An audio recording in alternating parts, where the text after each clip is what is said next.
বন্ধুরা, আজকে আমি তেলাপিয়া মাছের ঝাল দিয়া বানাবো। মা মাছের মধ্যে নুন আর হলুদ অনেক সুন্দরভাবে মাখিয়ে নেবে। মাছটা অনেক সুন্দরভাবে ভেজে নেবে।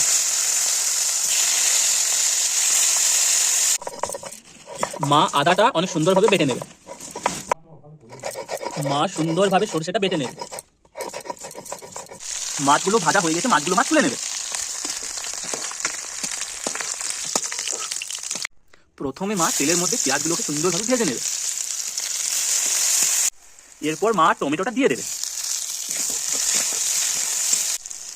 সরষে, আদা, জিরে বাটাটা মা একসাথে দিয়ে দেবে। এরপর মা ঝাল দেওয়ার মধ্যে মাছগুলো দিয়ে দেবে। মাছের ঝাল দেওয়াটা হয়ে গেছে, মাছের ঝাল দেওয়াটা মা নামিয়ে নেবে। বন্ধুরা, ভিডিওটা ভালো লাগলে সাবস্ক্রাইব করে পাশে থাকবেন।